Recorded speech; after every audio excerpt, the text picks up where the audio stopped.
Okay, so any other questions? We gone through.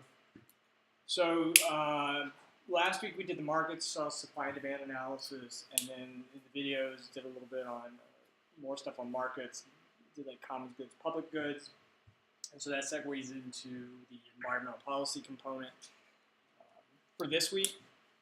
And so we'll start out with markets. When does the market fail in environmental issues? And does that mean that the government needs to step in? And if so, how would it step in? I'll look at public opinion on environment, and then look at some of the legislations and problems with implementing environmental policy with the bureaucracy. So the book starts out talking about the key environmental problem is that of negative externalities. So if you assume the absence of government and you just have corporations operating, consumers buying corporations' goods, no regulations, no government oversight, unregulated free market, what happens is that oftentimes the factories would probably overpollute or dump into rivers and lakes, etc., because there's no regulation. And there, if you take a game theoretic perspective, irrational, self-interested options to maximize their utility would be like, why would I pay to have this waste safely removed? Just dump it in the air, dump it in the water. Well, what happens, especially, and that's why I put the smokestacks there, if there's companies are polluting and there's no regulation, then there can be a harm not only to the environment, but also to individual citizens that have no say in how the factory operates, and they may not even be consumers. So this factory in, I don't know, assume it's, say, Cleveland, is billowing out smoke. People in east of there in New York and Buffalo have no say in what goes on in that factory in Cleveland. They may not even buy the products. They certainly probably don't work there. They're not on the board of directors on the company, but they suffer the consequences because once the particulates and the contaminants get up in the atmosphere and the jet stream that flows over to their area of the country, and they suffer asthma and poor health. So the negative externality is that their health problems or the degradation of the environment where they live, yet they have no interaction in this business. They are not neutral, but they're a third party that suffers the costs of transactions being made in Cleveland. And so the issue is, how do we get people or get companies not to engage in this behavior, or how do we compensate those that are harmed? Right? So what happens is when there's damages, and it could be, say, a factory in Minneapolis dumps chemicals into the Mississippi River, and then it flows down to St. Louis, and the citizens in St. Louis have to deal with dead fish in the Mississippi River. They're not able to swim in there, and they're probably never swim there anyway, but you get the point that they suffer the consequences if the water is being pulled out of the Mississippi River and the contaminants are not being filtered out good enough by the sanitation system. They suffer the consequences. So, but they suffer the consequences, and the factories and the polluters, they don't pay for the damages. They certainly are not paying the bills, in theory, for the individuals in St. Louis or Buffalo that are suffering the costs. So what we say is that those costs are socialized, that they are placed or borne upon society, and that third party that suffers those consequences of the pollution that are either downwind or downriver, they suffer the costs. They're the ones that bear the cost of their medical bills and the discomfort that they receive from poor health. And in theory, in economic theory, if the consumers in Cleveland and the factories in Cleveland aren't paying these costs for people in Buffalo, or if the consumers and factories in Minneapolis are not paying the costs for the suffering downriver in St. Louis, well, there's no incentive for them to change behavior. So it's not affecting them, it's not affecting their citizens, it's somebody else's problem. And so that becomes kind of known as a market failure, where in the free market, individuals interacting in a business climate, doing whatever's in their self-interest, end up hurting others that are not party to that business. So some of the examples from the book were a tire factory polluting the air. This is fairly big now in farming communities in the Midwest. Is farmers fertilize their crops, the chemicals leach into the soil, and they either get in the groundwater system, or if they're near a river, it leaches into the river and flows downstream. You have people downstream have no say in what the farmers are doing, but they suffer the consequences. And so here's an example. It's mainly with big agribusiness. I mean, smaller farms aren't as guilty of this, but big agribusiness, imagine big, I don't know, what's big agribusiness, ConAgra maybe, fertilizing the crops, and then you got animal waste, which poses its own problems, gets into an estuary or a river, flows downstream or percolates down into the water system.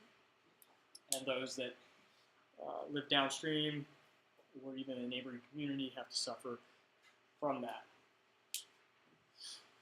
So they talked about in the book doing some sort of a market analysis in an unregulated environmental market. And what you see here, based upon last week, I'm going to highlight everything because it's not apparent except for maybe the demand curve. So you've got you have a downward sloping demand curve for a product. What was the last slide? Let's just do market for tires. So if this is the market for tires, you've got a downward sloping demand curve of the consumers. So as the price goes up for tires, the quantity demanded decreases. So nothing new from last week. And there's a supply curve for the market for tires. The initial supply curve is the private cost curve, or what it costs the factory, the tire company, to produce the tire. So it's their supply curve. So you can call that S, the private cost curve or the supply curve. And it's upward sloping in green here. And in an unregulated free market, you have a equilibrium quantity, QP they've labeled here, and an equilibrium price for tires, E underscore P. So that's unregulated, laissez-faire free market system. You see the supply and demand curve. However, because the tires pollute and create a negative externality, or they cause a cost on other citizens, you have to consider the social cost, or not only the business's private cost to produce a tire, but also the cost borne on that third party that suffers from the pollution. And so the reality is that the social cost curve, so if the private cost curve is a supply curve, the social cost curve can also be considered a supply curve. But it takes into consideration the cost borne onto society. Ideally, if we wanted to account for the social costs, we would produce, or the factories would produce, where the social cost curve hits the demand curve. And that's listed here, QS and PS. And you see that at the socially sustainable or socially ethical, I guess, if you want to say, if the factories cared about the costs that they were bearing onto others, they would produce QS at a higher price. But, well, in the absence of regulation, what's their incentive? They really don't have an incentive. Let's maybe get another colored pen.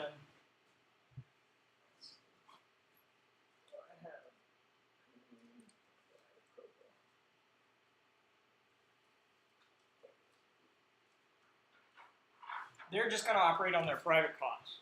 And so where their private cost curve hits the demand, they're going to produce QP, as we saw before, at an equilibrium price P underscore P.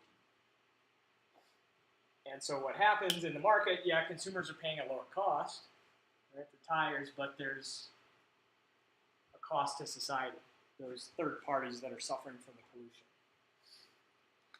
And what happens is you see that if the company become, I guess, socially ethical or cared about those third parties, they would produce where their social cost curve hits the demand curve, and so that the quantity of tires produced would be less, and it would be at a higher price.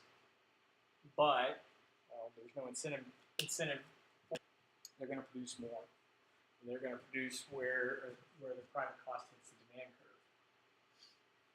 And more often than not, if you multiply the equilibrium in the absence of government QP even times a lower price, they're going to get a bigger profit than QS times PS. And if you look at the boxes, and I don't have, there's no way to mathematically determine, but that would be the profit at the socially acceptable level because you're producing QS at price P, and so your profits are that square. In the unregulated market where you don't care about the cost more on the society, it's this purple square. So, and it looks by eyeballing to have more area. And so even though in the unregulated free market, their price for their goods are lower, they're selling so much more. They're making a profit. So why would they produce less and be socially ethical? There's no reason. They're just going to produce where the private demand curve, private supply curve hits the demand curve. Who determines what the social cost is? How is that determined? It's you. That's one of the critiques. Don't know that go on. What's that? There's a lot of people we don't know what as far as factories polluting. Right. We don't know that. So who determines that social cost? This is more theoretical. I mean, you can get actuaries and lawyers in it that say these people in this community have a higher incidence of cancer, and it costs this amount per person for medical bills. And so if you really wanted to get super specific, and it's not a perfect method, but if there's class action lawsuits, yeah. So this is mainly theoretical. But if it ends up being a lawsuit, like Aaron Brockovich movie, they'll hire people to try to figure out, well, how much has your medical bills been because of the pollutants, and if there's a death, how much would this person have made had they lived? And then the lawyers will try to get that amount of money to the family. So, but it's mainly theoretical until you get the lawyers involved. Questions so far? What we haven't covered in this is this little triangle. And what it is so in the absence of regulation, company produces where their private cost curve hits the demand curve. Ideally, if we wanted them to pay for the cost of suffering, we'd move the price up to where it met the social cost curve. This triangle here represents the deadweight loss or the inefficient allocation of resources or the suffering to society. It's inefficient from society's point of view because there's a negative externality. People are suffering a cost. So if you view this as a market failure in the environment or the market for tires, and you think that the market has failed, that when we just do market forces and the private cost curve, the demand curve is causing problems, that social cost, and if you think that's a big problem, the key is to try to eliminate that social cost and that deadweight loss or that inefficient allocation of resources. And somehow, to get rid of that triangle, you need to, in theory, bring the company's or the factory's private cost up to the social cost curve. So, how much money is that? You don't know. And that's one of the challenges, is how do you get the companies to produce at the socially optimal level? Well, you can impose a cost on them by, in theory, the difference between the private cost and social cost. And if you taxed the company or fine the company this distance between the private cost and social cost, then their private cost essentially become the social cost, because it's their private cost to produce the tire plus the penalty or plus the tax. And so their costs rise up. And if you imagine this private cost curve rising up, you see the triangle getting smaller, smaller, smaller, smaller, smaller until it disappears. One way to do that is through taxing them through what's known as a Pigouvian tax. And you can either A, directly tax corporation, which most businesses, what they'll do if they're paying higher costs, like tobacco companies, if they're being taxed, well, we'll just pass that on down to the consumer. The consumer of tires or cigarettes pay a higher price. So that's one way to get at it. The other way is just to add a let's see, tax on the good when bought. It's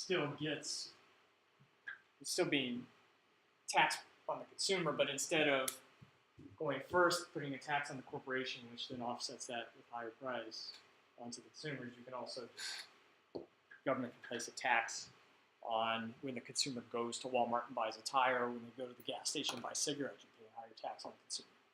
Eliminates the step essentially. And so ultimately what that does is it either moves the company's private cost curve up, or it's offset by the consumer. They end up paying it. And what the government does with that tax money, in theory, ideally, if they're used, the economic ideal theory would say they're using the tax revenues and compensating the losers, compensating those that are suffering from the negative externality, whether that be in paying their medical bills, setting up research centers in Buffalo. Whether or not that happens is I don't think it does. There might be some research centers set up or government subsidies, but more often than not, the government does what it wants with the money. But that's the theory. If you want to alter the corporation's behavior, you can tax them and move their private cost curve up to the social cost curve. The other thing you can do are output standards, which is just another word for regulation. Or big government, command and control.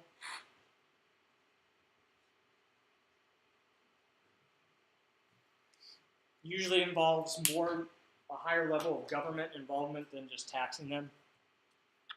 I mean, it's taxing, if you tax the good or you put the tax on the company, you do it and then they report it to the IRS. Output standards, if you set up regulations, then you've got to enforce the standards and then fine them, so most likely you're going to have government individuals going in, monitoring and enforcing, so you're probably going to create a bureaucracy. So output standards or command and controls more government intervention than taxation. Even though taxation is a government intervention, when the government regulates and then fines and taxes, it's even more government involvement. So we've covered a bit of this already, what the consumption tax is, or Pigouvian tax. It's the cost applied to the good to eliminate that deadweight loss or to compensate or account for that negative externality. In theory, then those tax revenues could be used to help those individuals that are suffering.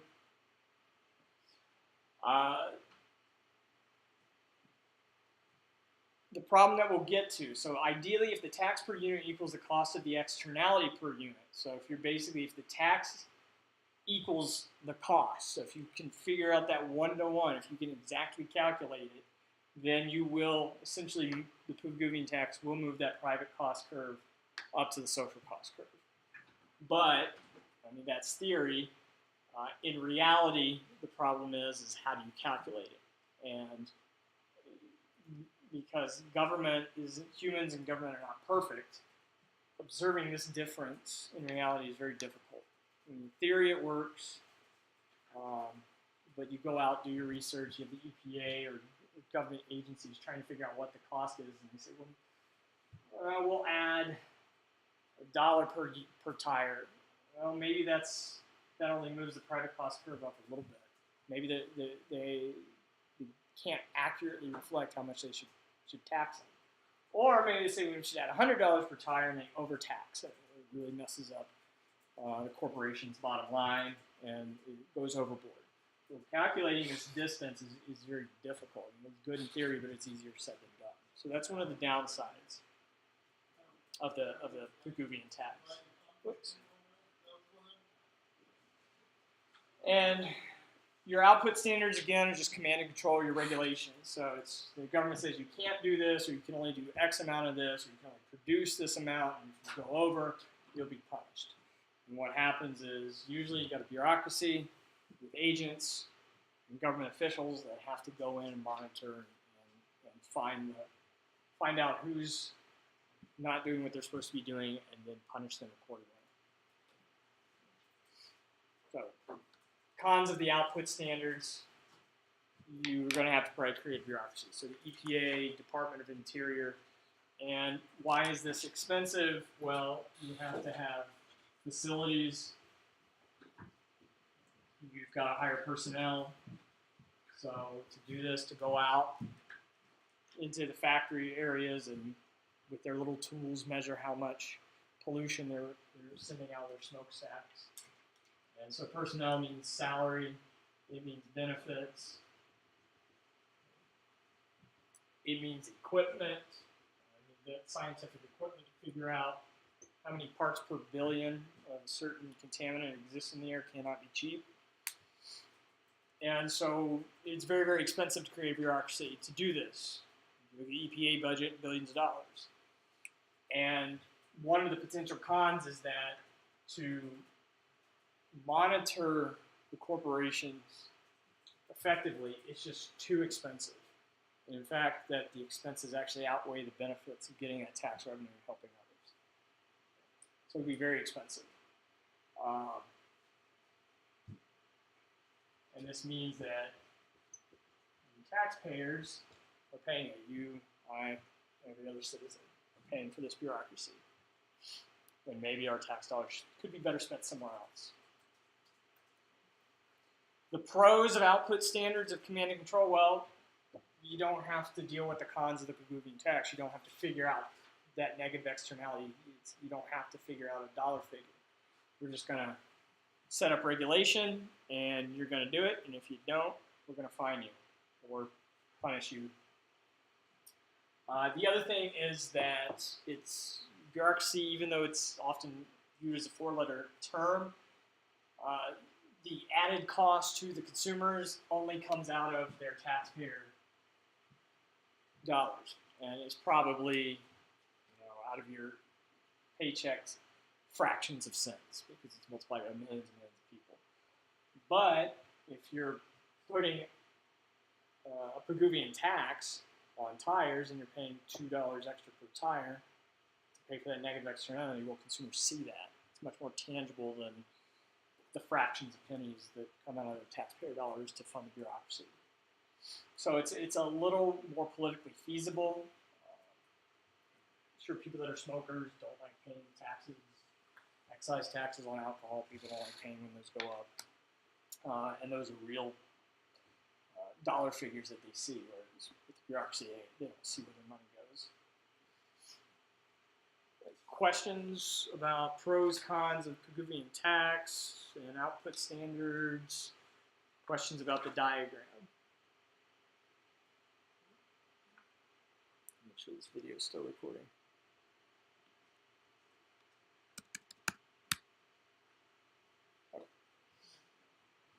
All right, so now we go to general public opinion on the environment. Does the public support policies to protect the environment? Largely so, it is the case. But to get at the nuances and dig deeper into the public opinion about the environment, you have to understand the direction of the public opinion, how strongly they feel, or the intensity, how salient or important it is right now, how much they know, and the general stability of the opinion over time. Generally speaking, people tend to say they're pro-environment. Nobody's going to say, yes, destroy the trees, destroy the oceans or rivers. But the depth of their support for the environment certainly varies by how much it's going to really affect them. But generally, in terms of direction, I don't know many people that are anti-environment. Most people, if you were to survey, tend to be very positive and are not going to say, yes, end endangered species, don't support the pandas, don't, let's pollute the oceans. Most likely people will espouse pro-environmental public opinions if asked questions. So they tend to be very supportive in the aggregate, and they say they're very supportive, but when you get down into it, if you were to ask them, well, do you support cleaning up the oceans if it means you losing your job? Or are you paying $100 more a year in taxes? Then their opinions change. So it has to be often qualified to really get at the depth of their opinion. But generally, they feel positive about environmental policies, even on climate change. They think there are some measures that need to be taken to protect the environment and to address climate change. So generally speaking, it's a pro-environment direction.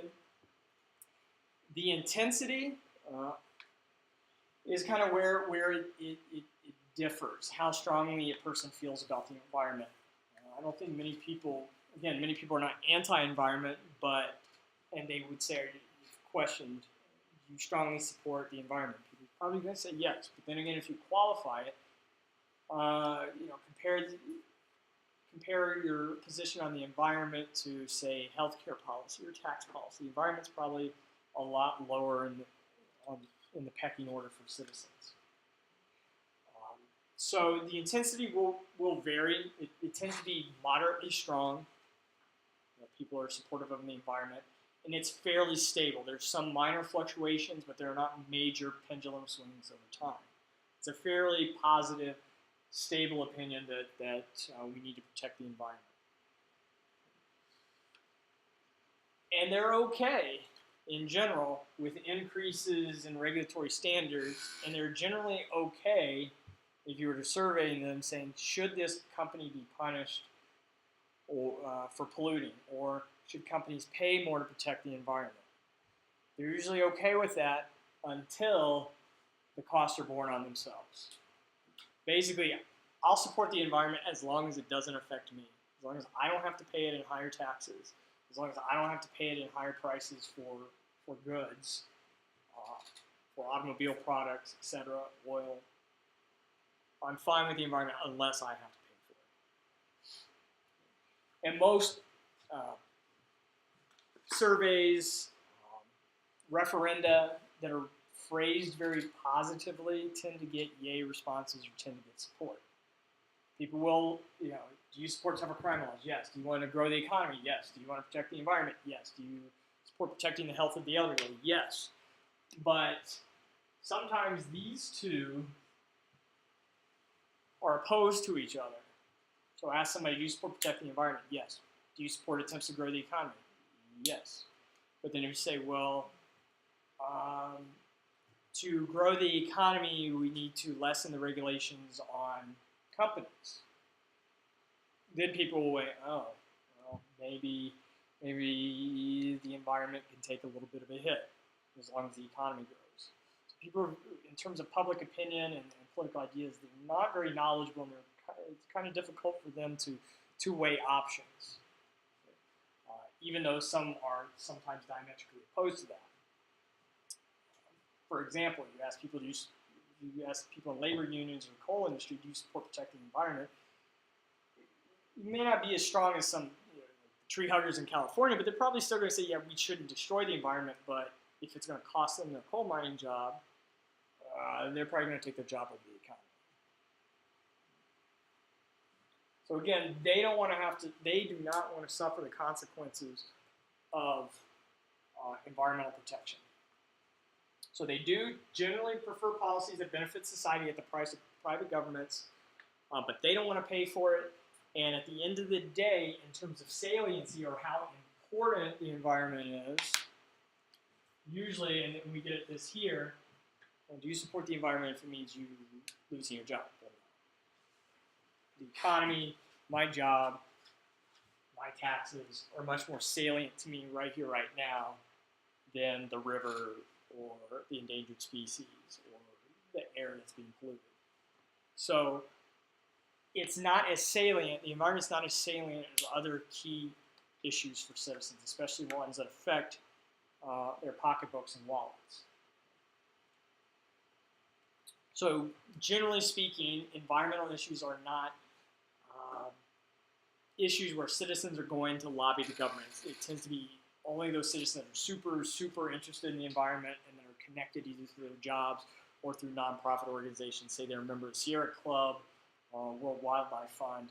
those people that are just super interested may lobby the government. Your general citizen, at town halls with Congress people probably are not talking about the environment. Maybe in a few areas, maybe certain areas of California or Oregon, but in general, no.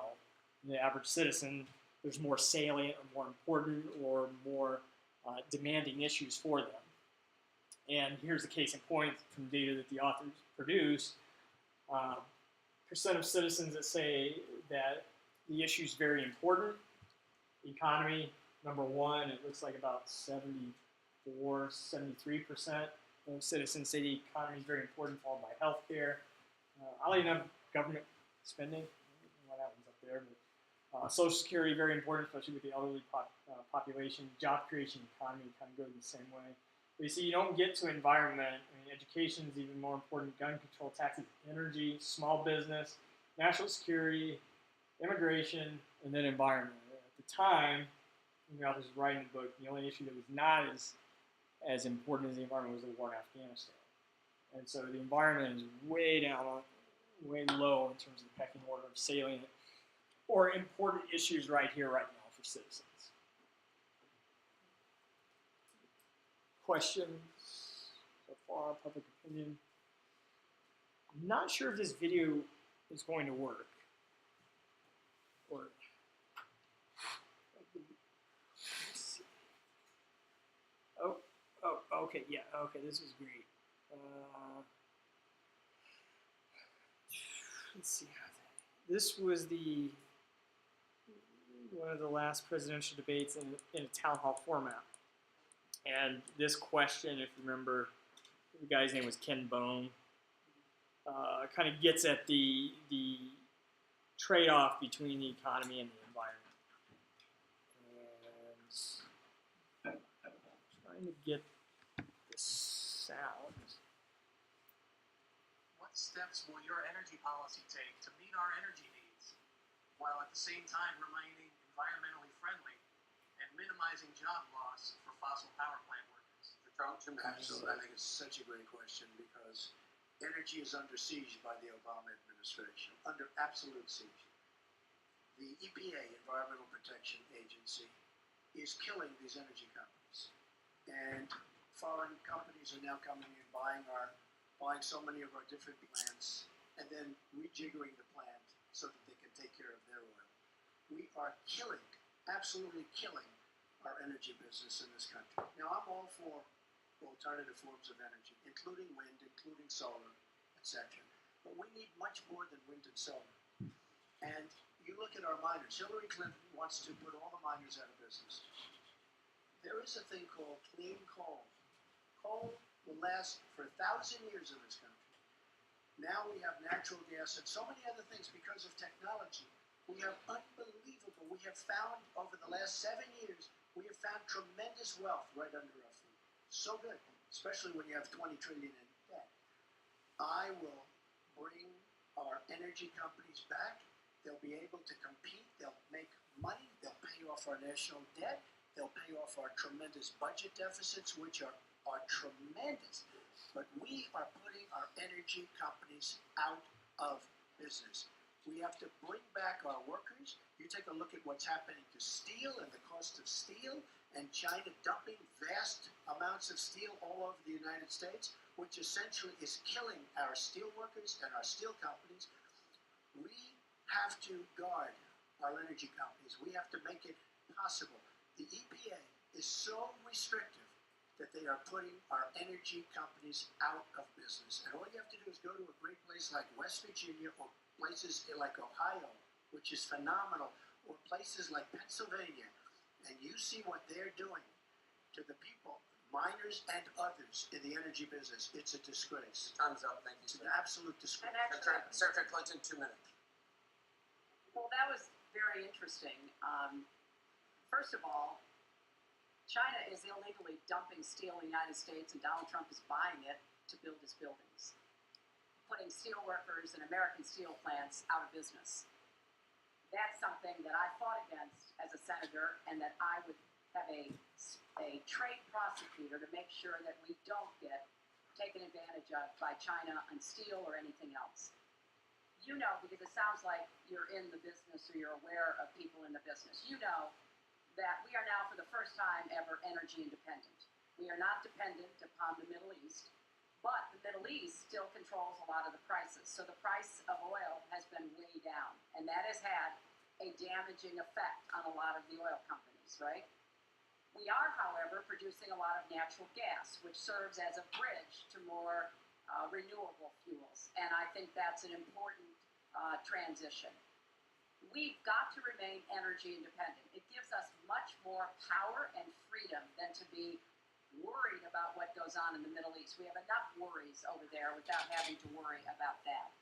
So I have a comprehensive energy policy, but it really does include fighting climate change because I think that is a serious problem.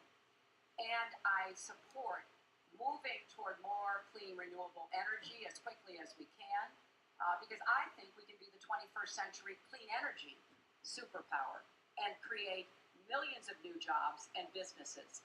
But I also want to be sure that we don't leave people behind. That's why I'm the only candidate from the very beginning of this campaign who had a plan to help us revitalize coal country.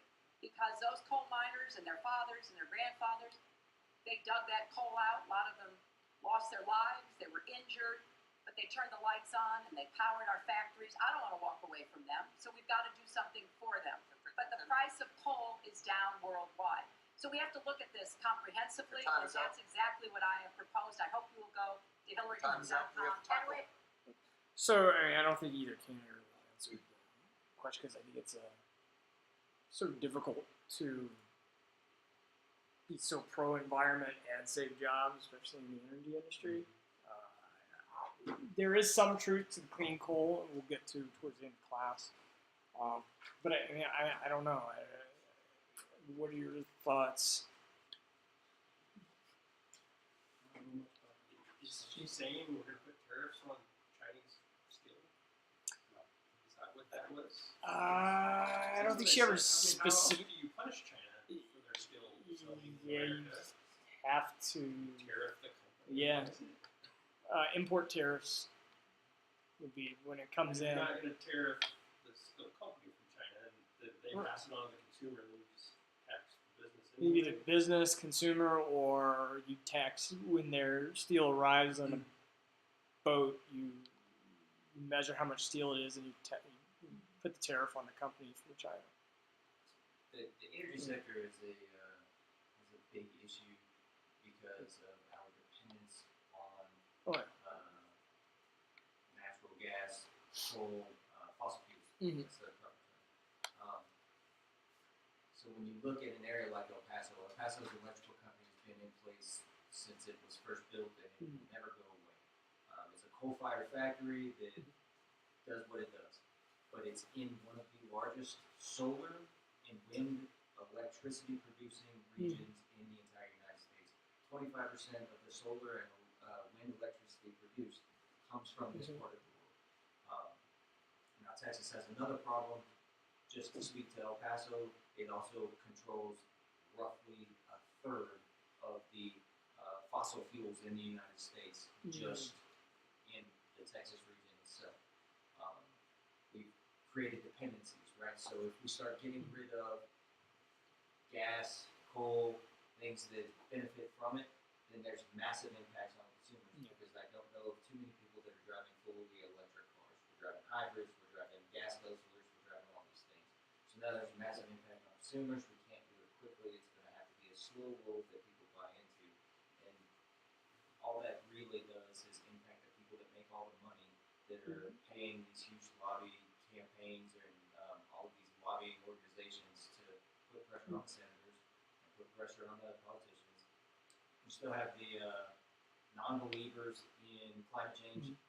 Well, the Earth works on a cycle, roger that. But the empirical data proves that around the time of the Industrial Revolution, we permanently altered that cycle to where warming has increased ever since. Is there something we could do about it? Maybe. Is there something that we can't? Maybe not. We don't know because we just don't. But we'll never have an answer to this as long as somebody's making money from it. And they're making hundreds of billions of dollars from it. Yeah, and I'm not seeing anything I think coal is still kind of the way of the past. I've not seen anything that indicates to a large extent that these jobs have come back, even with the tariffs and the pro West Virginia. And some have, but I've not seen anything that's large scale. And the coal lobby is very, very strong. Clinton's approach is basically, well, we got to do something for the people that has livelihood has been in coal. Well, maybe that's more education. Trump's approach is bring back coal. I don't think either necessarily work. There is some truth to clean coal, dirty coal, which we'll get to, but yeah, it's very complicated, especially with the lobbyists, with the electoral prospects in certain areas. Ultimately, I don't think that basically the policy is zero sum. I think if you end up becoming so pro coal and putting all your resources into bringing back the coal industry, somebody else has got to lose. Somebody's got to pay the cost of that.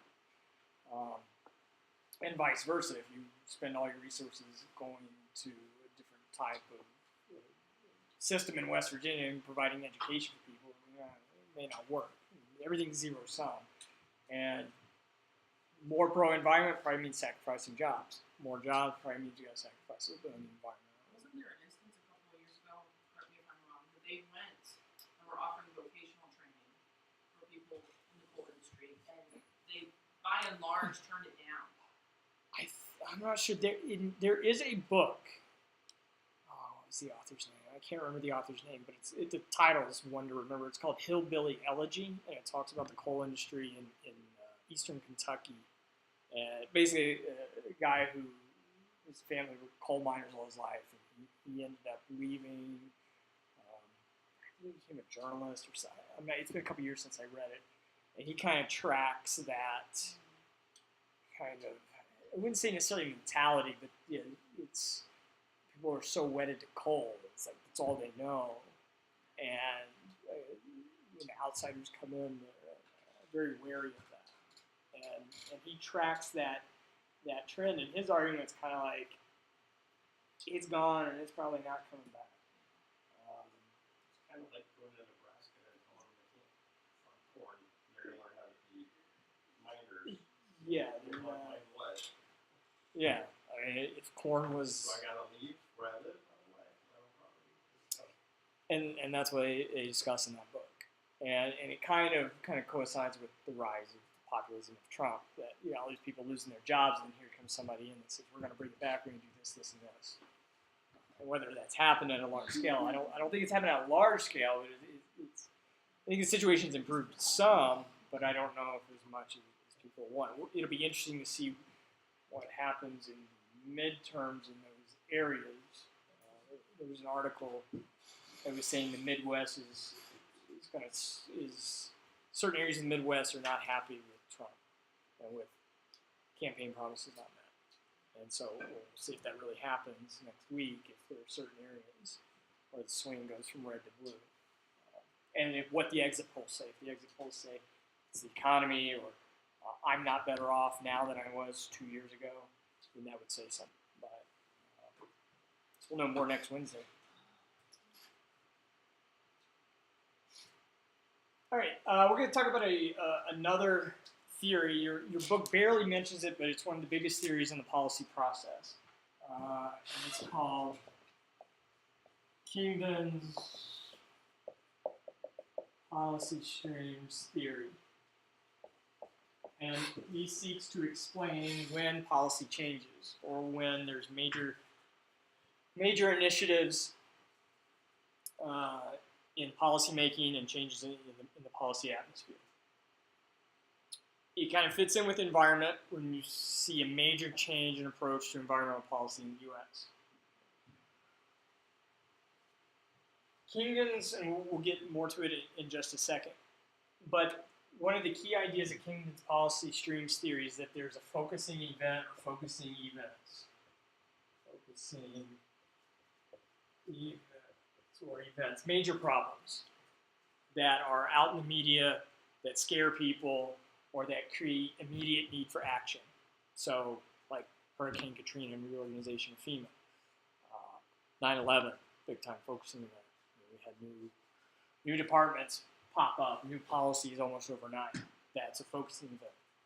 In terms of environmental policy, a couple of the big focusing events was a publication of a book called Silent Spring, detailing the problems with the DDT pesticide, getting into birds, and then eventually ended up in the food chain and the effects on individuals. But also when Cuyahoga River near Cleveland, industrial area, actually caught fire because there was so much oil and pollutants in the river.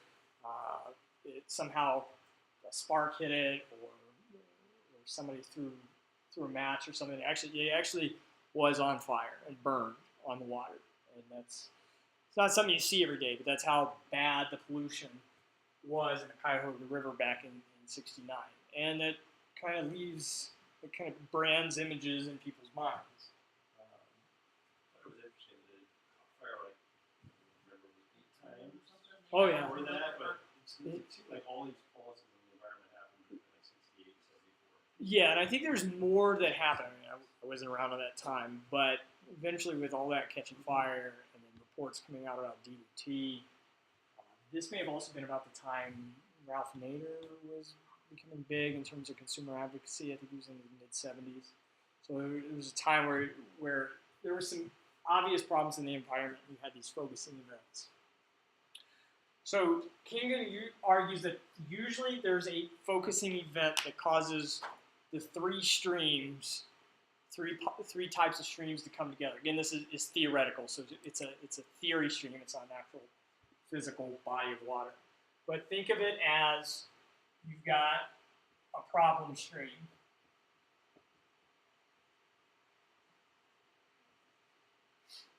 And this is usually what happens in the problem stream. There is a clear public concern. There's an issue. So with 9/11, there's, well, pre-9/11, there was always security issues. It took the focus and event of 9/11 to actually get these streams together and to cause change. 1950s, yeah, there were environmental problems, but they weren't in the forefront of people's minds, either in the national public or in Congress, at the policymaking level. But you get these focusing events that really illuminates the problem. So in the environmental, we've got dirty air, we've got dirty water, we've got DDT, pesticides causing contamination, the environment's not doing very well. Those are all the problems in the problem stream. Usually to ignite that problem stream into the forefront of the minds takes a focusing event. So think also happening simultaneously. There's these problems. So before the focusing event, there's all these problems. Dirty air, dirty water, we've got pesticides, we've got lead in the water, cancer rates going up, etc. That's happening, all this before focusing event. Right? It's not really, we know it, but we're not really doing much about it. There's also a policy stream, which are just the ideas to solve problems.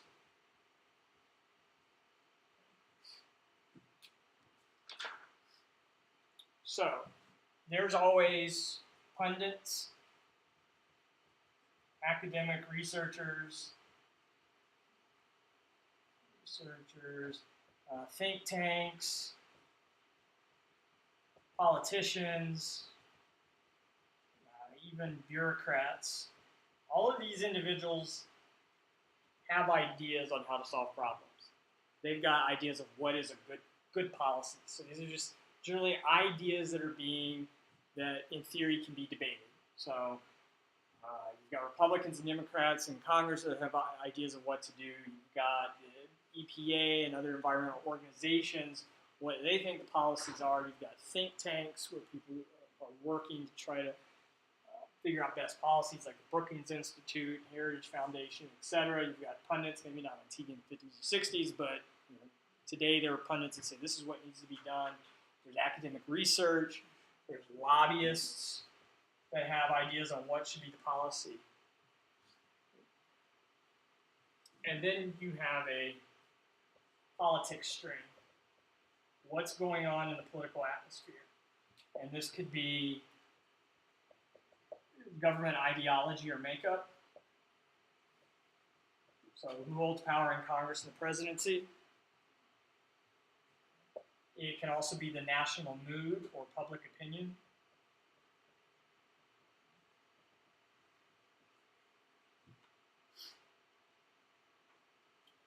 It could be interest groups. I'll put IG for interest group lobbying. So NRA, in terms of gun control, always being involved. It was always involved in the politics stream. So the idea is that at any point in time, these streams are operating independent of each other. Yeah, there's certain problems, and across the U.S., there's all kinds of people with different ideas of what should the policy be.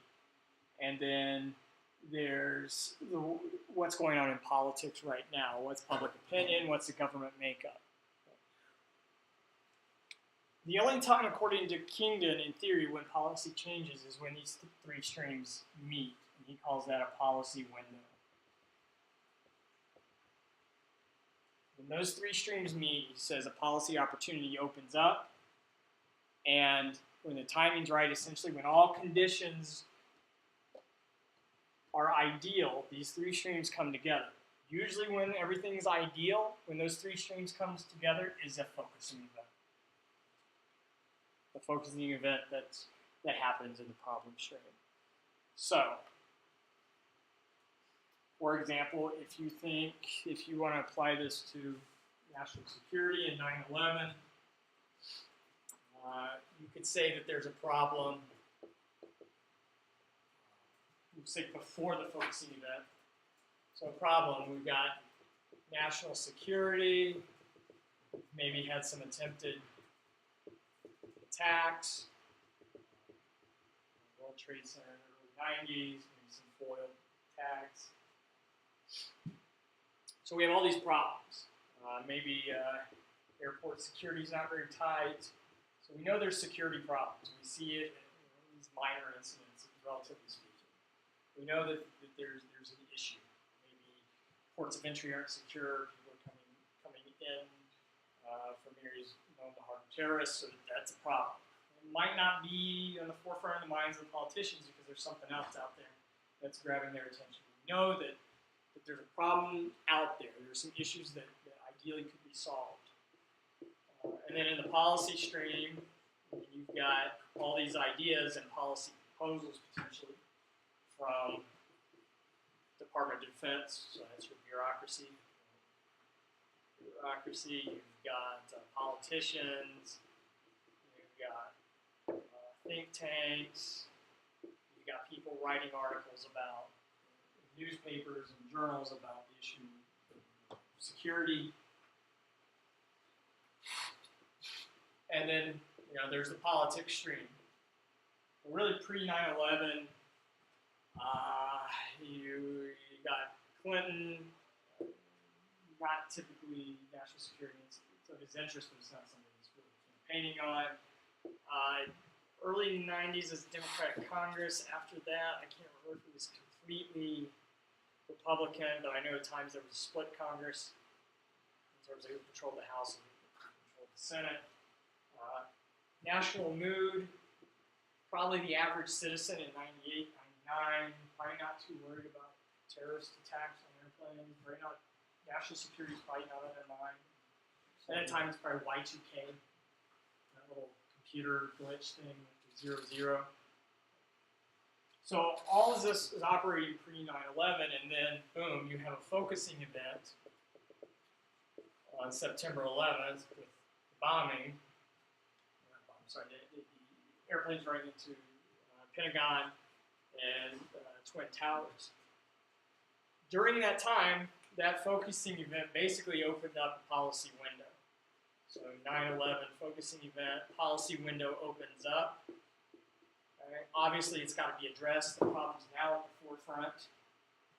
Politics at that time, election in 2000, 2001, President Bush, Republican. Congress in election, I believe, was controlled by Republicans in both, but I'm not positive. But it had Congress, Republican support. And obviously, national mood says this is a problem. Was it focusing event? I think the Senate was split 50-50. Was it 50-50 Then at the time? when they were like, okay, well, on inauguration day, then we'll flip. Is that what it was? When one of the Democrats or Republicans switched parties. Yeah, that's right. I can't remember. Jeffords? Did Jeffords do that? I can't remember. But basically, political conditions were right. Obviously, the focus event, there's a problem. And now you've got bureaucrats, Department of Defense officials, think tanks, academics, politicians. Now their policy ideas can come in. And this is when policy changed. And I think one of the first things was what, Patriot Act? And then mobilization. So basically, that focusing event brought politics, the problem, policies all to the forefront and caused the change. So I think at that time, in 2000, 2001, prior to 9/11, Bush was on some rant about compassionate conservatism and dealing with, he was doing some education stuff, Free No Child Left Behind. I think he was talking about welfare reform with nonprofits and churches. That all changed. His tone completely changed, obviously, after that. In terms of the environment, what you have in the problem stream, how does it apply? Well, problem, you've got, as we have written over here, dirty water, dirty air, DET pesticides in the food chain. So we just say the problem is a dirty environment. The policy stream are just the ideas in like the bureaucracy, think tanks, politicians, etc. So people that are interested, interest groups, IGs. And then the politics, Congress, makeup. President, public opinion. About in the 70s, Nixon surprisingly passed a lot of these. And you wouldn't think, but, Nixon was doing the rescission and was holding money back. And then after he was threatened with being impeached, he finally passed the law walking out the door. I'm not sure because these were passed in 70, 71, and I saw Ford's name a lot. Ford. I'll have to look at that on the break because Nixon was elected in 68, didn't have any problems until after 72. It's the Congressional Budget and Reconciliation Act was passed in 74. They started in 72 because he did the rescission and not giving the funding to the money in New York for the environmental policy stuff. Because he was like, look, we need money for Vietnam, the economy. Stop spending all this money on environment. I see. And did the rescission and they triggered the Civica 1974. Let me. Did you see that in the? No, I didn't. Okay. Oh, okay. Yeah, I didn't. So in 70, when he passed the NEPA and established the EPA, he wasn't in trouble though. Right. So I wonder why he was so pro-environment. I don't know. Does it say? He was just outnumbered. Maybe because Democratic Congress. The Democrats controlled Congress up through. I think 94 elections is when Republicans took over the contract with America. But in that stream, you've got a president that seems pro-environment. Congress is Democrat. Public opinion tends to be pro-environment. Well, what happened was you had in the problem stream that focusing event, publications, reports, and rivers catching fire. And what happened was, well, now the problems come to the forefront, so the problem stream meets with a national mood that tends to be pro-environment and a Congress and president willing to make change, and then you've got the policy stream of different ideas moving in because this focusing event kind of forces them to come together.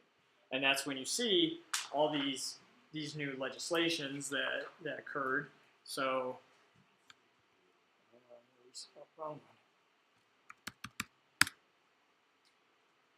So the NEPA, or National Environment Policy Act, to require federal agencies to report their impact statements for their operations, how their operations affect the environment, and then later to enforced that executive order by Nixon to establish the Environmental Protection Agency to be the federal agency that regulates and controls environmental policy and regulations and fines. What's interesting with executive orders, because we see a lot, I'm not sure if we'll get into much on executive orders, might with immigration towards the end, but the executive orders by presidents, it's debatable whether or not that's considered legislating. Some people think it's the president making policy, and the president's really just the executive who should execute it. But what you'll see with most executive orders, including all of Trump's, is that they're based in statute or congressional law. And so let's say President Nixon, pursuant to the National Environmental Policy Act passed by Congress, which was public law, I create this executive order to create the Environmental Protection Agency. So executive orders have to be based in statute or public law or the United States Code. So it's not that the president can say, I'm going to do this because I'm president, but when they're executive orders, even if it's a weak connection, you're going to see them writing pursuant to this code or this law. I, as the executive, say, this is how it should be done. This is how it should be implemented. Because that's what the executive branch does. It implements the laws. So they say, pursuant to this law, by executive order, say, this is how we're going to implement it. And so to implement the National Environment Policy Act established the Environmental Protection Agency. And then you began to see with all these focusing events, policy streams coming together, you get the Clean Air Act amendments to regulate pollutants, especially point pollutants that we can see from factories. What's more difficult to enforce is like mobile pollutants, mobile air pollutants like coming from cars.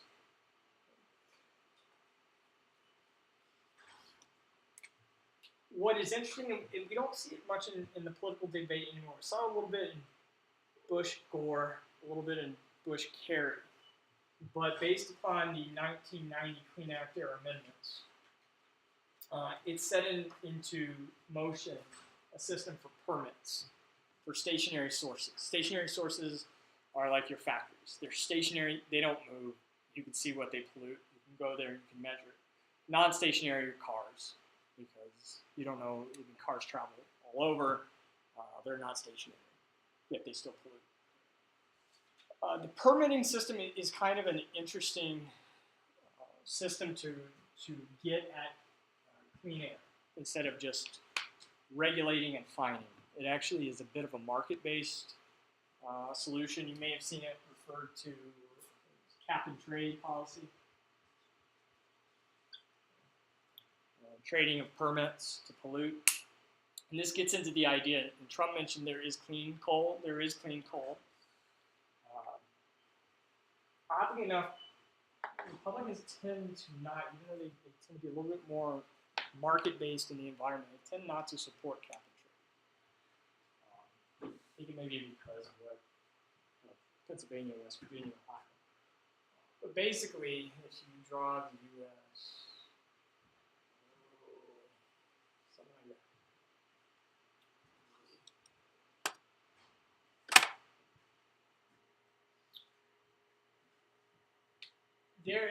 A lot of the coal, fossil fuels are out Pennsylvania, West Virginia, Eastern Kentucky. And they're made of dead animal matter, fossil fuels.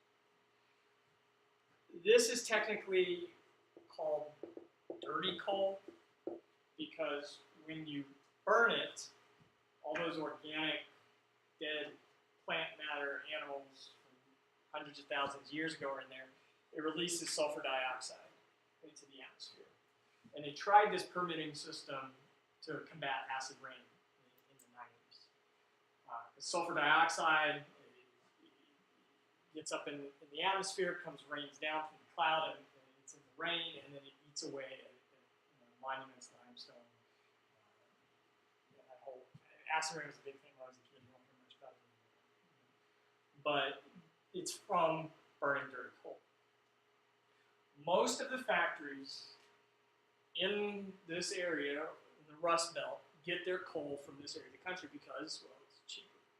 supply lines right there. It's cheaper to move.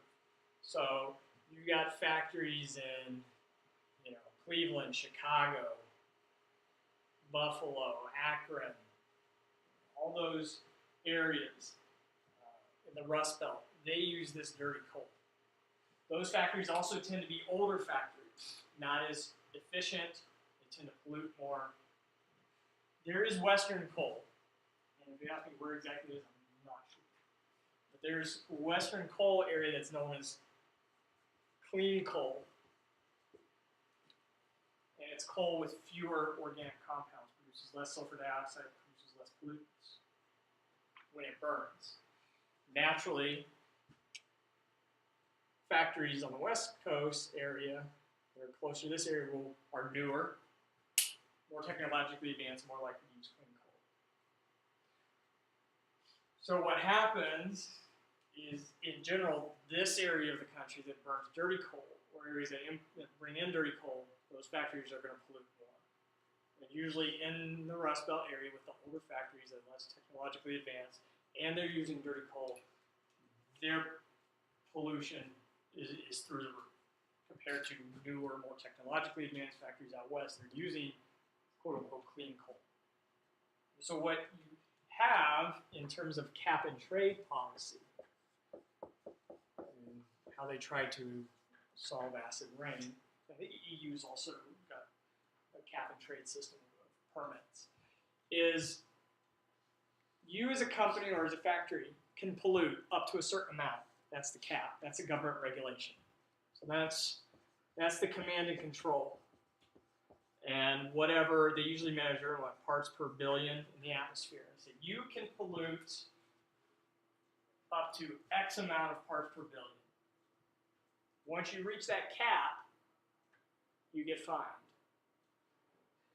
Naturally, Eastern factories, older, using dirty coal, are going to be more likely to reach that cap and exceed it. Western coal companies, newer, more technologically advanced, probably using cleaner coal, are going to be below that cap. So what one kind of market-based policy to go along with this regulation is called the trade component. And you trade permits to pollute. So every factory, in theory, is allowed to have, you're permitted to pollute up to the cap. So that's your permit. If you're a good, clean factory, you don't pollute up to that cap, you technically have more permissions or permits. You're below the cap, you have essentially more permission to pollute. Well, what you can do with those permits is sell them to the older companies or the companies using dirty coal, because their incentive is, we got to stay in business, but we can't afford to put in these high-end scrubbers on our smokestacks. We can't afford to build new factories.